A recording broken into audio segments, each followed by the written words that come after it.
hoy estamos en Hechos 17, viendo la transformación del mundo por 12 personas, luego por Pablo.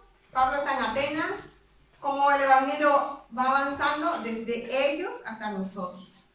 Y ¿lo puedo poner aquí? Ahí ya lo siento, David. Así que estamos en víspera del cumpleaños de David además también, ¿eh? Así que mañana ya saben los que hacen tarde. Sí. Y a ver, y yo, en este tiempo que está el pastor en casa, pues más bonito es para hacer los estudios porque lo hacemos juntos. Más juntos, porque antes hacíamos juntos, pero había que madrugar más, todo eso, ¿no? Y preguntábamos, ¿es posible conocer a Dios? Basado en el discurso de Pablo, en ese contexto de Atenas. ¿Es posible conocer a Dios? Para las personas de Atenas, parece que era un poco imposible. De hecho, ellos tenían un título, y yo me lo imagino que era una placa enorme, que decía, al Dios no conocí. Puede ser que para ellos fuera imposible conocer al Dios de Israel, porque ellos tenían su panteón de dioses. Hércules, Zeus, Diana. Y habían otros dioses que no eran griegos, como los dioses de los filisteos, Dagón, Quemo. Había muchos dioses, diositos con minúscula, pero ¿era en verdad el Dios de Israel desconocido? ¿Se puede comparar el Dios de Israel con alguna escultura? Como esas culturas bonitas que hay aún en Grecia. ¿Ese Dios judío puede ser el salvador de otras naciones? Vamos a descubrirlo juntos hoy, porque miraremos con lupa el discurso de Pablo en Atenas. La Biblia es un libro con muchas verdades, muchas perlas, pero a veces leemos muy rápido. De hecho, la semana pasada terminamos el capítulo 17, pero ya en casa, a lo largo de estos días, dijimos, no, aquí hay muchas perlas, no se puede desperdiciar, y aunque es un discípulo, en principio para ellos, para los atenienses, hoy esperamos que sea para cada uno de nosotros, para que descubramos lo que Pablo le mostró a ellos y que aún es verdad para nosotros. Y para eso tenemos que abrir nuestra Biblia, que se me quedó en mi cita, en Hechos 17, 22 al 28, para que veamos cómo Pablo en el discurso les revela una verdad. Él les dice, ese Dios que nosotros tenemos es un Dios que se reveló al mundo. Así que vamos a abrir nuestra Biblia allí, en Hechos 17, y nos vamos a avanzar todo. Vamos poco a poco, dosis a dosis. Hechos 17 del 22 al 28, y luego avanzaremos verso a verso hasta el 34. Sobre todo porque esto ya lo terminamos la semana pasada, así que es una retroalimentación. Entonces, Pablo le quiere decir que Dios se ha revelado a los hombres. Ustedes recuerdan, ¿no? ¿Dónde dejamos a Pablo la semana pasada? En Atenas. En Atenas. ¿Y qué pasaba en Atenas? No sé, a ver si se acuerdan y así hacemos memoria. ¿Qué pasaba en Atenas? Estaban los filósofos epicúreos, los estoicos. Bueno, el micro. Dice el hermano que había dos grupos, dos escuelas, los epicúreos y los estoicos. ¿Y qué pasó entonces? Pablo llega a una ciudad, era una ciudad que tenía mucho conocimiento, muchos saberes, una ciudad muy moderna, muy fina, dirían en buen dominicano. No sé, en Venezuela, en otros países, así como una gente de mucho conocimiento. Y cuando ellos llegan, ellos se interesan por lo que Pablo les va a enseñar. Y entonces quedan con Pablo en el Areópago, que era un lugar como una colina. Entonces vamos a ver lo que Pablo les dice en el Areópago. Empezamos a la altura del verso 22. Entonces Pablo, puesto en pie, en medio del Areópago, dijo, varones atenienses, en todo observo que sois muy religiosos, porque pasando y mirando vuestros santuarios, hallé un altar en el cual estaba la inscripción, al Dios no conocido. La Reina Valera lo pone en mayúscula, no sé aquí cómo estaba. Al que vosotros adoráis, pues sin conocerle, Él es a quien yo os anuncio. El Dios que hizo el mundo y todas las cosas que en él hay, siendo Señor del cielo y de la tierra, No habita en templos hechos por manos humanas, ni es honrado por manos de hombres, como si necesitase de algo, pues Él es quien da a todos vida y aliento y todas las cosas. Y de una sangre ha hecho todo el linaje de los hombres, para que habiten sobre toda la faz de la tierra, y les ha prefijado el orden de los tiempos y los límites de su habitación, para que busquen a Dios, sin alguna manera palpando puedan hallarle, aunque ciertamente no está lejos de cada uno de nosotros. Esto tiene para escribir un libro, de cada uno de nosotros, porque en Él vivimos y nos movemos y somos, como algunos de vuestros propios poetas también han dicho, porque linaje suyo somos. Y me pasé, porque yo dije hasta el 28. Porque, y termina ahí, vamos a terminar ahí para ver esos atributos. Linaje suyo somos. Y tiene muchísimas verdades contemporáneas, pero vamos a centrarnos en los atributos de Dios. Muchas verdades y mucha consolación. Pablo, en estos versos, se asegura de mostrar a los habitantes de Atenas los atributos que a lo mejor ellos ignoran de Dios. En el verso 24, un atributo, ¿saben lo que es? Porque a veces hablamos, como vimos la semana pasada, hablamos muy aéreo. Un atributo, ¿saben lo que es un atributo de Dios? Una cualidad. Una característica del carácter, ¿no? De Dios. Entonces Pablo le va a mostrar cosas del carácter de Dios para que Dios sea glorificado y sea conocido. Lo primero que le dice en el verso 24 es que Dios es el creador. Y se lo dice así, el Dios que hizo el mundo y todas las cosas que en él hay. También dice que es Señor, si te pones a analizar, Señor del cielo y de la tierra. Un Señor era el dueño, ¿no? Y luego le dice otra cosa, Él no habita en templos hechos de mano. Pero lo primero que Pablo le señala sobre Dios es, Él es el creador. No es Zeus, no es Diana, no, Él es el creador. Luego, la segunda parte le dice, Él es infinito. No está limitado a cosas humanas, como templos, santuarios, altares. ¿Ustedes por qué creen que Pablo le dice eso a esta gente? Pablo le dice, ustedes están equivocados. Él no está limitado, circunscrito a templos, altares, santuarios. A imágenes, ¿sí? ¿Por qué esa indirecta tan directa? Con las imágenes, porque ellos tenían todo imágenes de todos sus dioses. Pero es un peldaño, ¿cómo se dice? Una esto en el que no había nada, ¿no? Que ponía Dios desconocido, ¿cómo se diría? Como un altar, por así decir, vacío. Entonces Pablo les habló, a ese es el que os voy a enseñar yo quién es, porque lo demás eran imágenes a los que adoraban a él, sí. Las tenían. Y hay que ser muy valiente. Imagínense un viaje virtual y nos tenemos que poner la ropa de esos tiempos, las sandalias de esos tiempos, los colores de esos tiempos y empezar a andar en Atenas, ¿sí, hermano? Sí, yo no diría, quería resaltar ahí también que él les habla a una comunidad de religiosos que le dan atributos a seres que son por ellos mismos nombrados o por otros antecesores, que no tuvieron nada que ver con la creación, y por eso comienza a hacerle hincapié a ese Dios no conocido, creador de todas las cosas, al cual debe, porque ¿quién eran los de la mitología griega? Eran dioses que le dieron la facultad, que eran los del agua, el Poseidón, el trueno, y así sucesivamente cada uno de ellos.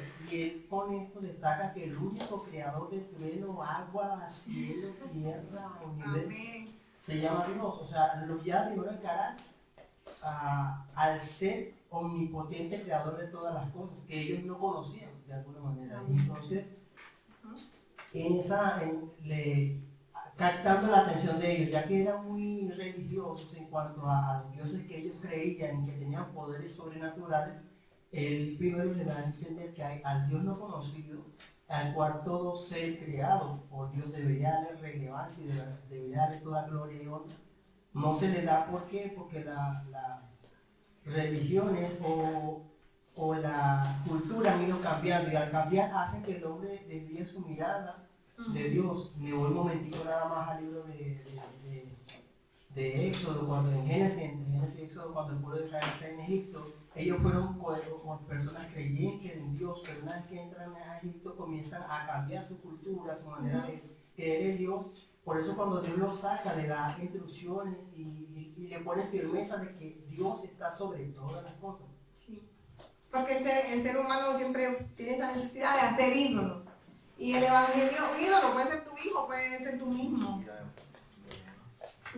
Y nos dice que, claro, aquí está hablando de las cualidades, pero no le dice se llama Jehová o no le dice el nombre, sino es el creador, es el Dios creador, resaltando sobre todos los dioses que tenían, resaltándolo a él.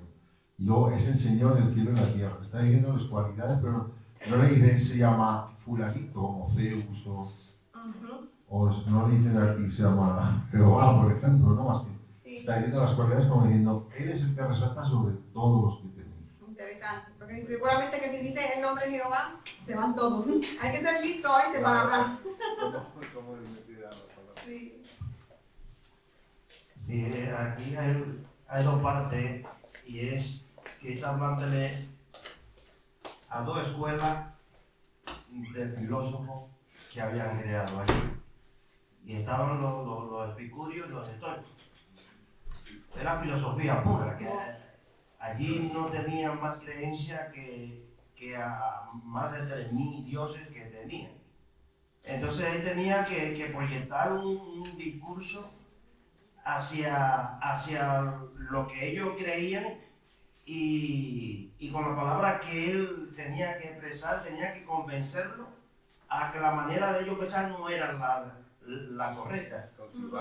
Claro, y entonces tenemos que ir entonces a la creencia de la filosofía de aquel entonces, que los epicúreos, ellos creían que la materia era eterna.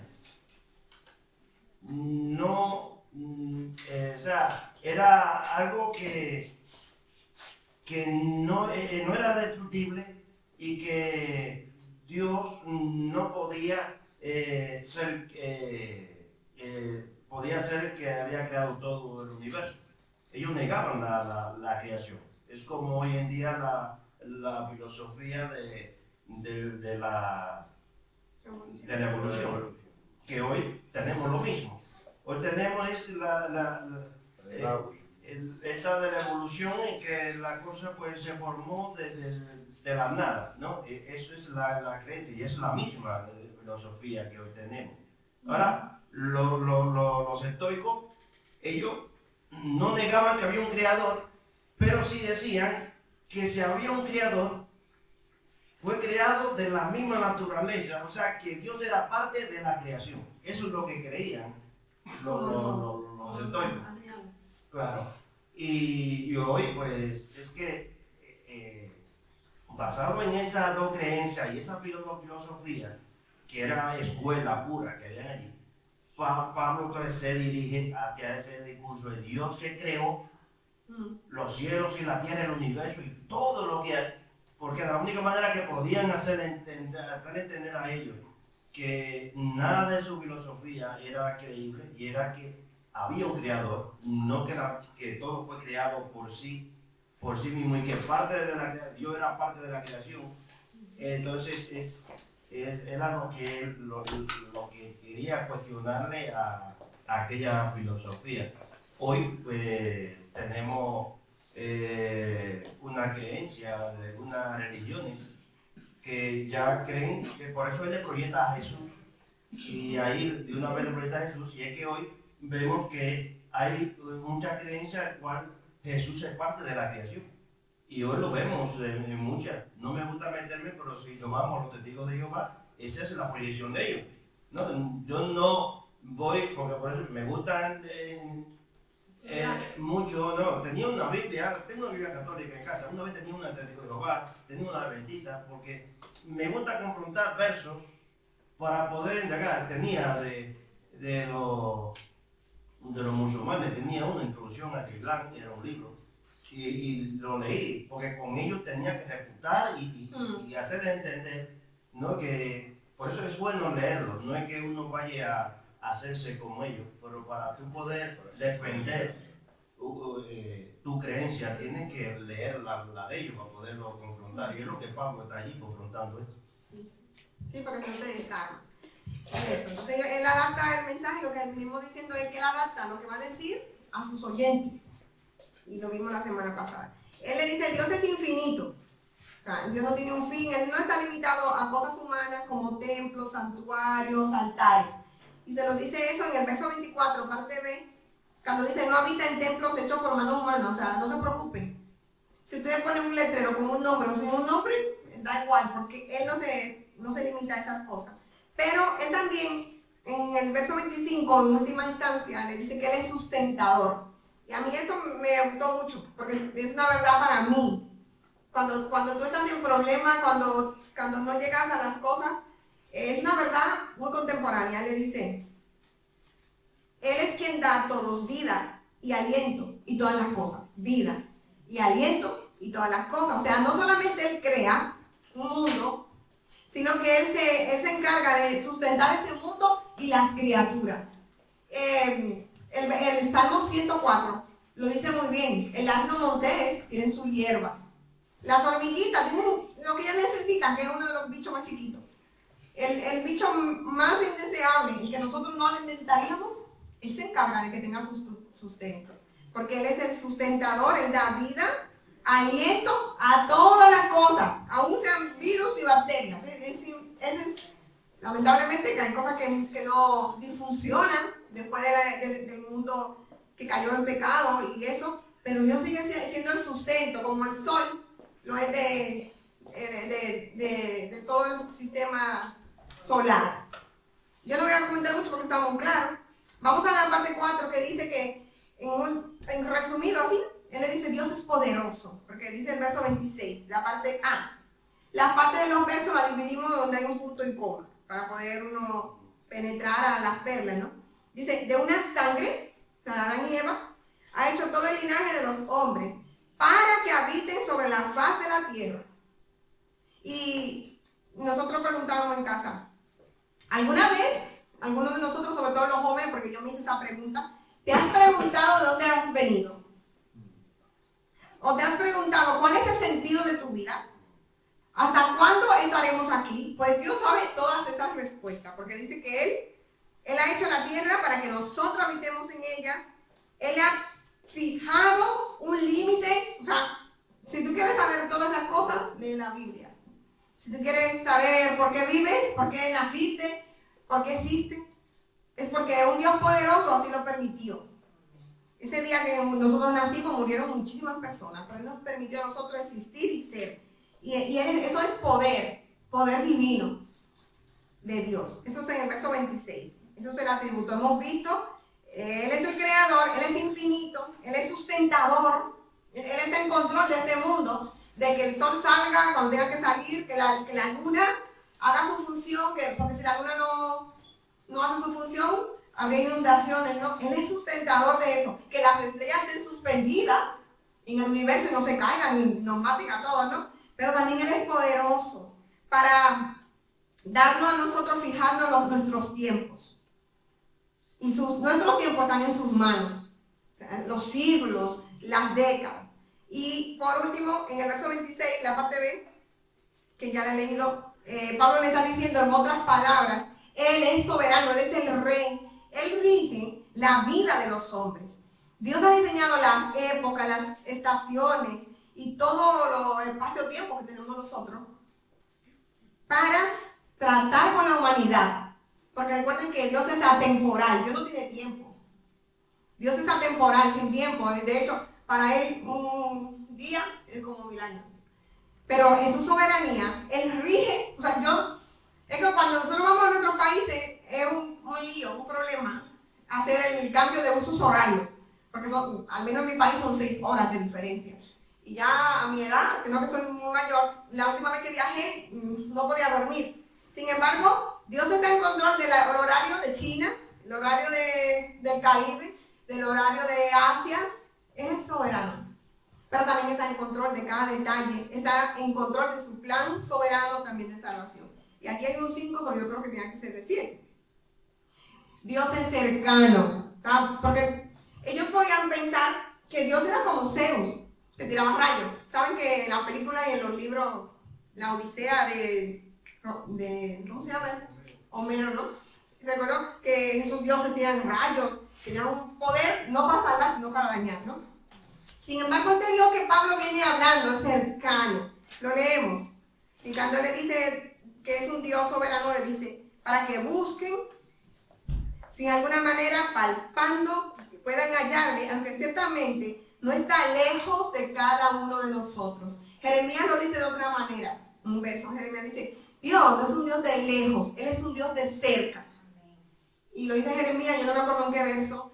Y Pablo se lo está transmitiendo a ese pueblo ateo, como decía el hermano, ese pueblo con tantos dioses mentirosos, dioses crueles. Él está diciendo, Dios es un Dios cercano, tú puedes ir y decirle, me está pasando esto, y Él no te va a señalar. No es difícil encontrarle, aún palpando. Yo no sé si ustedes se han levantado por la noche, sin lucecita de los niños, en plena oscuridad, y tú tienes que levantarte palpando para ir a la cocina, para ir al baño.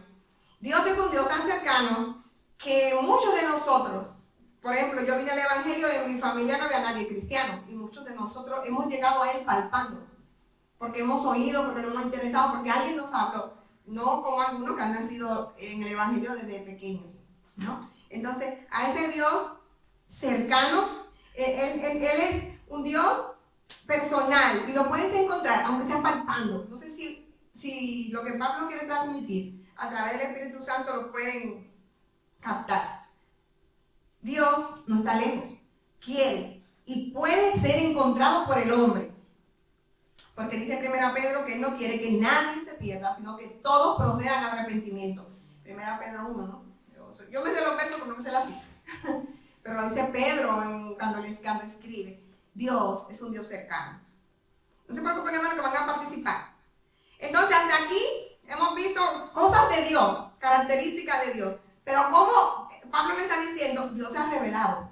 Atenienses, babilenses, que Dios se ha revelado. Y nosotros preguntábamos, pero ellos no tenían la ley, no tenían sacerdotes judíos. ¿Cómo ustedes creen que Dios se ha revelado? Y ya lo ven, para que participemos, porque estamos callados. ¿Cómo ustedes creen que Dios se había revelado a los judíos y a los no judíos? Y ahí tienen un spoiler. A ver, los hermanos, ¿cómo creen ustedes que Dios, antes de ponemos en contexto, estamos en esa época, años 50, después de Cristo. Y yo soy de Atenas, yo no tengo Biblia, yo no conozco a ningún judío, yo no voy a la sinagoga, pero Dios se me ha revelado a mí en el año 50 y no ahora. O sea, ¿cómo Dios se le había podido revelar a los atenienses en esa época? ¿Qué ustedes creen? Basando en un verso que está en Romanos capítulo 1, verso 20. Dice, porque su eterno poder y su deidad se hace claramente visible por medio de la creación, de modo que nadie tiene excusa. Bueno, lo tiene en la pantalla, como leerlo. Porque las cosas invisibles de Él, su eterno poder y su deidad se hace claramente visible desde la creación del mundo, siendo entendida por medio de las cosas hechas, de modo que no tienen excusa. Yo creo que esto es un verso que aclara bastante en que la misma naturaleza habla por sí sola de la mano creadora de Dios. Y por más en las montañas remotas que esté un ser humano, no tiene excusa delante de Dios de decir, nadie me habló de ti. Yo no te conocía, porque es que la misma naturaleza revela la mano creadora de Dios. Amén, así es. Y eso se llama revelación natural, por simple inspección lo vemos con nuestros ojos. Y dice el salmista en Salmo 19:1, los cielos cuentan, los cielos hablan de la gloria de Dios. El firmamento anuncia la obra de sus manos. ¿Cómo se llama eso? Revelación natural. O sea, no necesita un sacerdote, un obispo ni nada. La misma naturaleza habla. Y hay otra revelación que es especial o divina. Esa la encontramos directamente Dios tratando con el hombre. Desde el principio Dios con Noé, con Abraham, con Israel y con muchos que no eran del pueblo. Dice Hebreos 1, verso 1 y verso 2, Dios, habiendo hablado muchas veces y en muchas maneras en otro tiempo a los padres por los profetas, en estos postreros días nos ha hablado por el Hijo, el cual constituyó heredero de todo, por el cual asimismo hizo el universo. Así que Dios se le ha revelado a ellos y a nosotros y a los judíos por la naturaleza y también por la revelación especial que era su trato. Dios tratando en las diferentes dispensaciones, Dios tratando con los humanos, hablando por los profetas y luego por Jesús. Y aquí tengo una pregunta para participar, basada en el verso 29. Y dice, ¿por cuáles medios equivocados a lo largo de la historia de la humanidad ha intentado el hombre conocer a Dios? ¿Ustedes qué piensan? En el 29. Medios equivocados. Ha intentado. ¿Por cuáles medios equivocados? El verso 29 lo leo. Siendo... sí, diga. Sí. Por medio de crearlo ellos mismos, ¿no? Como dice, uno, en Isaías también, no me acuerdo cuál es Isaías, Cita, también que dice, unos los hacen de madera, otros los hacen de plata, otros los hacen de oro, los adornan con cadenitas, no sé qué, pero al final es mano de hombre, ¿no? No es el Dios verdadero. Y se postran ante él, dice, los que lo hacen de madera se postran ante él. Y luego con lo que les sobra hacen la carne. Y no se dan cuenta que lo que están adorando es un engaño, porque él mismo lo ha hecho.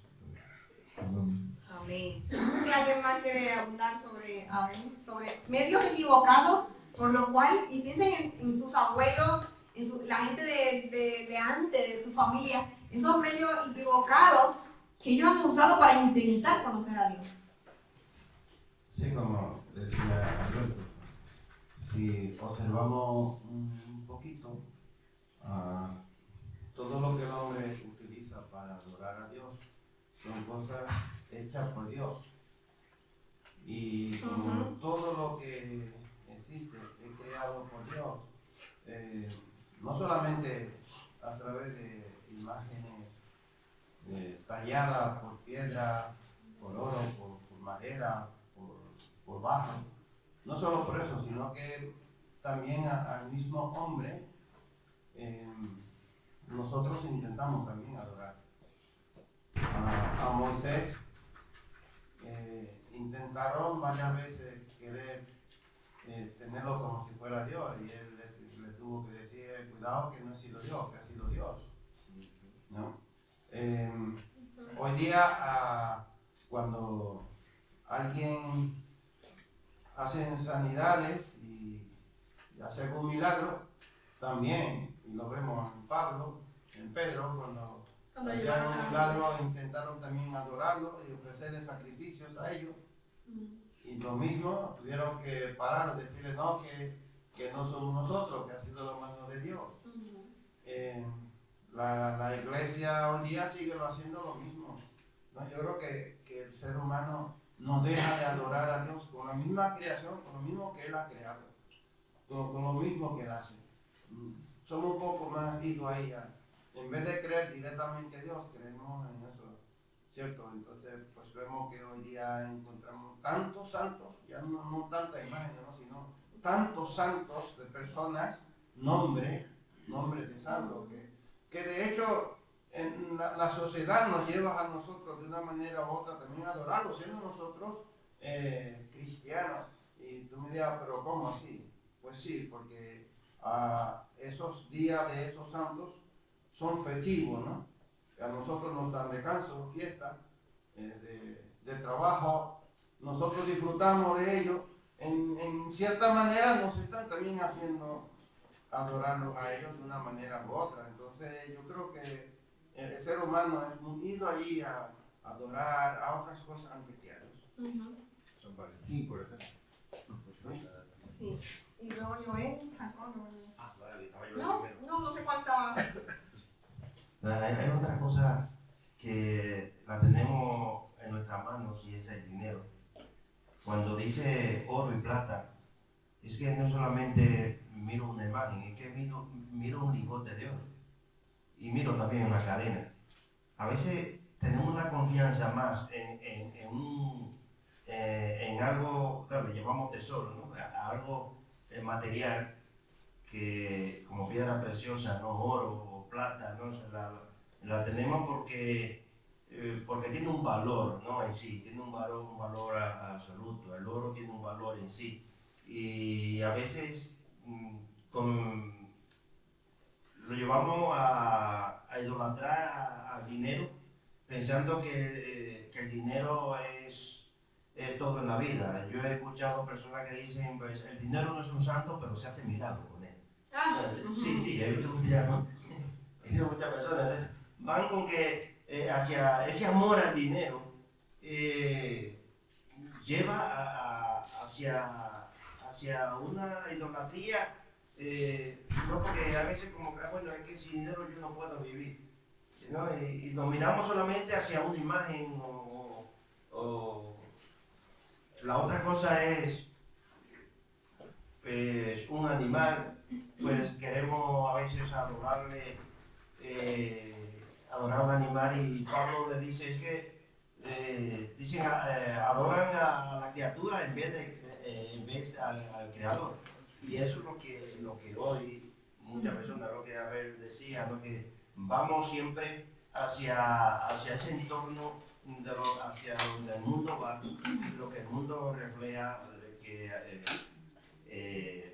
es lo que miramos también en el calendario que nosotros tenemos, es el calendario gregoriano, y ese calendario pues está plagado de días festivos, y muchas veces trabajando deseamos que llegue un día festivo porque queremos descansar, ¿no?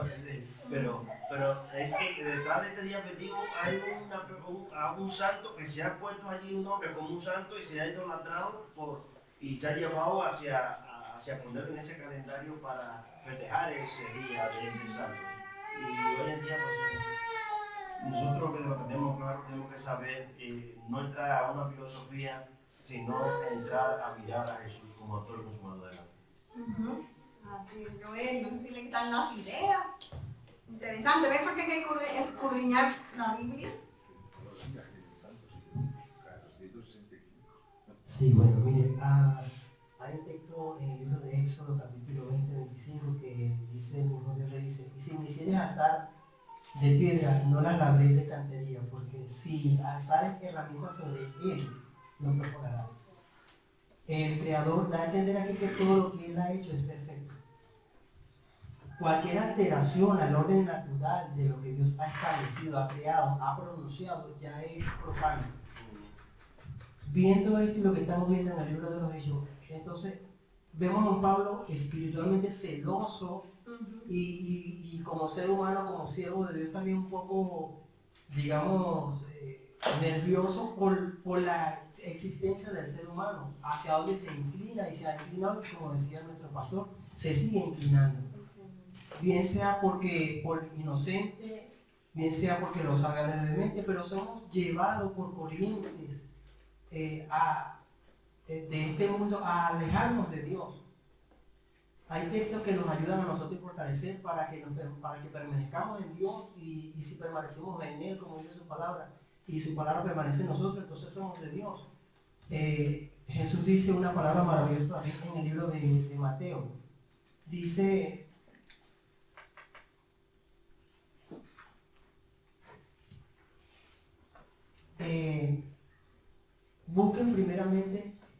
buscad primeramente, dice el texto, el reino de Dios y su justicia. Aquí encierra la voluntad de Dios para el hombre. Buscar a Dios sobre todo. Esa es su voluntad absoluta. Que su creación busque al Creador. Que busquemos el sentido de nuestra vida espiritual en lo natural que ha dado para que nos complazcamos. Y que si tenemos cosas naturales, no es para adorarlas, idolatrarlas, hasta el punto de que le damos más complacencia a lo que tenemos que al Creador, sabiendo que todo esto es para que nosotros deleitemos nuestra vida, pero no para que seamos idólatras a ella o pongamos a estas cosas por encima de Dios. Lo que decía nuestro hermano, o sea, a veces por lo que está, a veces, mire, es tan sencillo que hay personas que actualmente son tienen empresas multinacionales que alimentan nuestras vidas, pero ellas mismas como personas y sus empresas son dedicadas a Satanás, al ocultismo. Y nosotros de ellos recibimos a veces cosas y no, es decir, por no saber, pero beneficiamos de esto. No por eso nosotros nos estamos condenando, sino que la Biblia nos enseña y a través del Espíritu Santo somos guiados a que en este tiempo, como en el tiempo de Pablo, como en el tiempo de David, como en los tiempos antiguos, debemos conducirnos con prudencia, porque todos vamos a ser atacados en las diferentes generaciones o tiempos que estemos viendo, la época, perdón. Vamos a estar siendo golpeados por lo que vivimos, pero nosotros debemos, a través del Espíritu de Dios, de pedirle a Él que sea el que nos guíe en esta generación. Ya que es muy fácil, como decía el pastor, moverse, o a veces sin querer, sin saber. ¿Por qué? Porque son cosas invisibles, son cosas que se van transmitiendo, que se están manipulando, manejando en el mundo, pero que no se ven. Pero el hecho de que no se vean no significa que no exista, o que estén trayendo, o estén, ¿cómo se dice la palabra? Eso esté afectando o impregnando de alguna manera negativa la vida espiritual del pueblo. Y por eso hoy en día también se ve lo que decía la hermano, miles de denominaciones, de religiones, de dioses, de X circunstancias. Pero si vamos a lo que dice la Escritura, lo que Pablo quiere sembrarle a aquel pueblo y lo que nosotros debemos mantener centrado es que Dios es soberano en lo que se ha hecho siempre y que no debemos de tratar de acomodar algo porque ya todo lo hizo perfecto. Y Jesús mismo le dice, ¿acaso podrá el hombre por más que quiera añadirle a su estatura un poco? No podrá. Aunque se esmeran hoy en día y la ciencia inventa y están alterando la naturaleza del ser humano, no pueden alterar la naturaleza divina porque es inquebrantable y todos rendirán cuenta a Dios por eso, pero nosotros debemos de conducirnos y saber que Dios es soberano y que le servimos a Él por encima de todo lo que nos da y lo que tenemos. Amén. Interesante. Entonces vimos de diferentes prismas que sí, hay medios equivocados desde el becerro de oro hasta nosotros, que el hombre ha intentado buscar y adorar a Dios. Y ese principal medio es la idolatría. Y ahí cuando lo hacemos peor. Lo vemos en Atenas, era la ciudad de la idolatría. Y el principal medio es la idolatría. Estamos en el verso 29, donde Pablo le está mostrando que Dios no puede ser parecido a oro, o plata, o piedra, esculturas de arte o imaginación de hombres. Dios no debe ser rebajado a cosas que Él mismo creó, que también nos han dicho los hermanos. Dios creó el oro, Dios creó la plata. Sin embargo, como decía Alberto, el madero, que luego hacen la carne y lo convierten en un Dios. Dios no puede ser rebajado. Y ahí fue cuando entendí, me hizo crack, el problema de la idolatría. Por eso que a Dios aparta el rostro de la idolatría. Dios no puede ser rebajado a cosas que Él mismo creó, ni representado por imaginaciones humanas. Que si tiene una bata blanca, que si tiene una cara, no sé qué, que no lo han visto. O sea, que no está bien hacer. No está bien. No sé si quieren que lea el verso 29. Siendo pues linaje de Dios, o sea, nosotros los seres humanos, creación de Dios, no debemos pensar que la divinidad sea semejante a oro, o sea, que Dios sea igual a oro, a plata, piedra, esculturas de arte o imaginación de hombre. Pero Dios, habiendo pasado por alto los tiempos de la ignorancia, y aquí aprendemos que Dios es un Dios perdonador, un Dios de paciencia, ahora manda a todos los hombres en todo lugar que se arrepientan. Pablo le está revelando una cosa. Hay un Dios creador, soberano, paciente, pero también Él espera una respuesta del hombre. Él espera una respuesta de esta humanidad dura. Él espera que nos arrepintamos.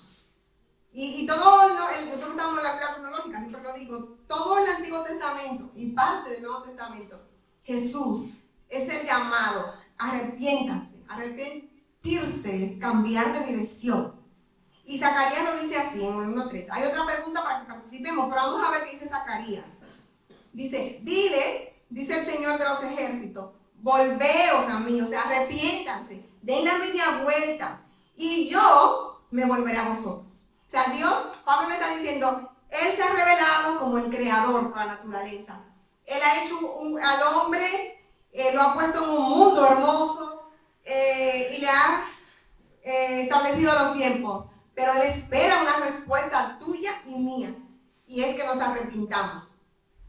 Dios espera una respuesta. Y cuando tú te acercas a Dios, Él se vuelve a ti. El deseo de Dios siempre ha sido que el hombre vuelva a tener una relación correcta con Él. Y por eso envió a Jesús.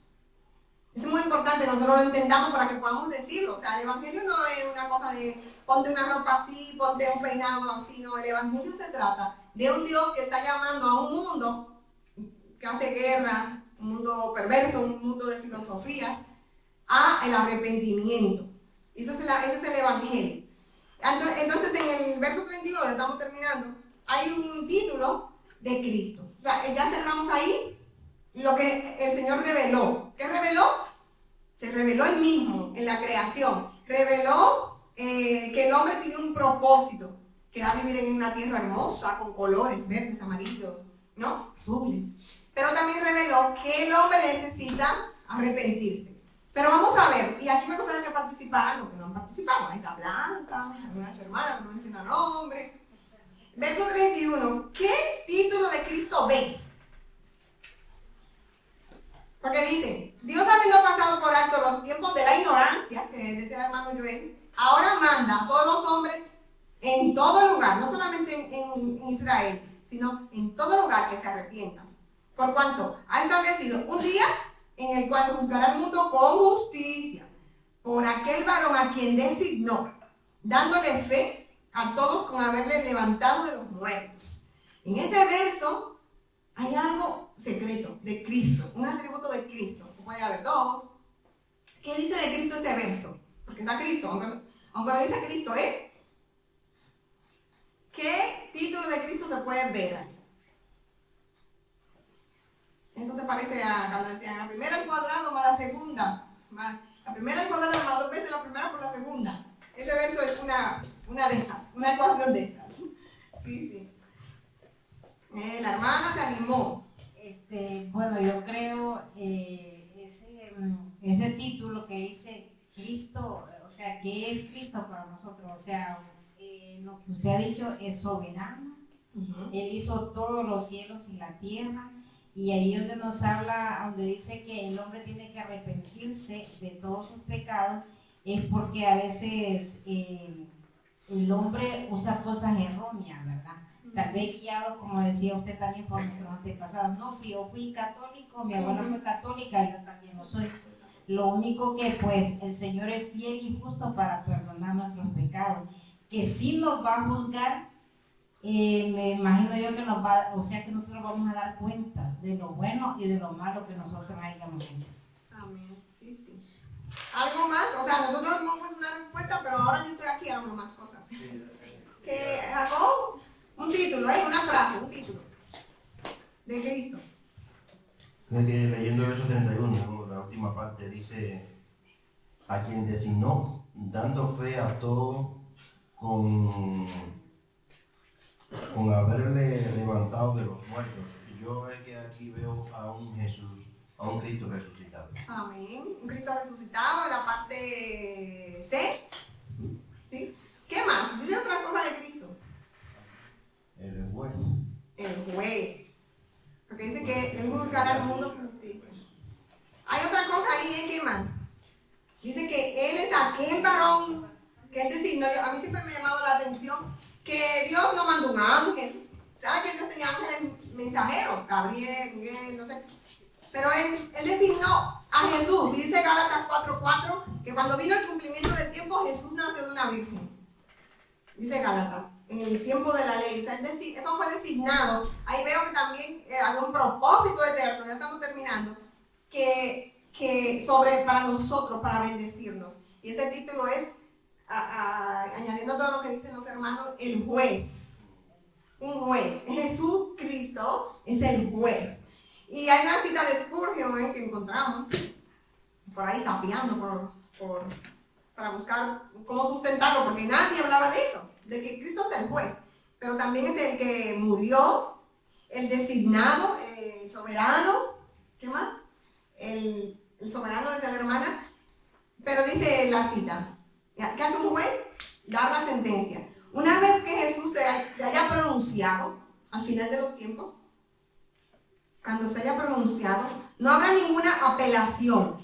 no habrá un segundo juicio por algún error en el primero. No habrá ninguna revocación de su decisión. Así que, hermano, prepárate. ¿Tú estás preparado para presentarse al pastor que hay 2 juicios? El juicio para muerte eterna, condenación, Apocalipsis 20, y el trono blanco, que a nosotros nos van a juzgar por las motivaciones, por los pensamientos, por lo que dijimos, no para esa perdición. ¿Tú estás preparado? Porque cuando a veces yo hago juicios con mis hijos, y yo le digo, y yo estoy en la cocina, en la parte de atrás, y le digo a mi hijo mayor, ¿a qué tú estás con el móvil? Y me ha dicho mi esposo, deja de decir eso, porque cuando yo voy igual está con un libro. Es un juicio, un mal juicio, y he tenido que pedir muchas veces perdón. Es juzgar sin ver, hermano. Es juzgar sin ver. Nos pasa porque somos humanos y porque uno cree, no, pero ese juez, Cristo, sabe. Por si acaso. Ese juez, Cristo, sabe lo oculto de nuestros corazones. Y ese día va a ser revelado. Así que, mirad, hermanos, que no haya en ninguno de nosotros nada que nos lleve a condenación, que no seamos avergonzados. Me parece que Timoteo que escribe, procura con diligencia, presentarte ante Dios. Como un obrero, es que no me acuerdo si es Timoteo 2, 3. Yo soy muy mala para la cita. Dice, procura con diligencia presentarte a Dios, aprobado, como obrero que no tiene nada de que avergonzarse, sino que traza bien la palabra de verdad. Si me lo encuentran en Google, ponen procura con diligencia y sale. Segunda de Timoteo 2:16, ¿no? ¿Dónde? 2:15. 2:15, yo sabía que estaba por ahí. Procura con diligencia, hermano. Ese juez no es como yo que me equivoco. Ese juez, Cristo, el que fue designado desde antes de la creación del mundo, un juez imparcial, que todo lo sabe, que todo lo ve, todo lo que tú no has hecho lo sabe. Pero nosotros tenemos, esa es la mala noticia. La buena noticia es que nosotros podemos trabajar nuestra vida. Dice, procura con diligencia, o sea, hazlo bien. Presentarte a Dios aprobado, como obrero que no tiene de qué avergonzarse, que usa bien la palabra de verdad. Y ahí te sigue diciendo muchos consejos, léelo en casa, porque son para nosotros, para ti, para mí. Verso 31, terminando ya. Algo que también se ha revelado es que ha establecido un día en el cual ha de juzgar al mundo con justicia, ese juez. Si el hombre no se arrepiente de sus pecados y se vuelve a Dios a través de Jesucristo, afrontará ante Dios un severo juicio de sus pecados. Así que, hermano, apercibámonos. Si tenemos a Cristo, bueno, pero si no tienes a Cristo y lo que van a oír esto luego, necesitas ese juez de tu lado, ese juez que te vea lavado con la sangre preciosa de Él mismo, porque Él es juez, pero Él fue que murió. Él es sacerdote, pero Él es cordero. Eso es hermoso, ¿no? Y para terminar, hermanos, aquí hay 3 versos para que ustedes vean qué tipo de personas hay aquí. En este texto hay 3 tipos de personas. En el verso 32, 33 y 34, y dice así el texto. Pero cuando, o sea, ya le dijo todo eso, le dijo que había algo revelado, y le dijo algo revelado de va a haber un juicio. Entonces le dice, pero cuando oyeron lo de la resurrección de los muertos, unos se burlaban, otros decían, ya te oiremos acerca de esto otra vez. Y así Pablo salió de en medio de ellos, mas algunos creyeron, juntándose con él, entre los cuales estaba Dionisio, el Areopagita, una mujer llamada Damaris y otros. ¿Qué tipo de personas? Ahí aceptaron, tuvieron una respuesta a Dios. Son 3 tipos de personas. Jacob está adelante.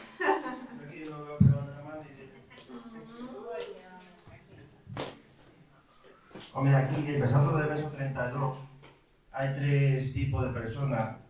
Y está el incrédulo, que es los que estaban allí, se burlaron de él, se reían.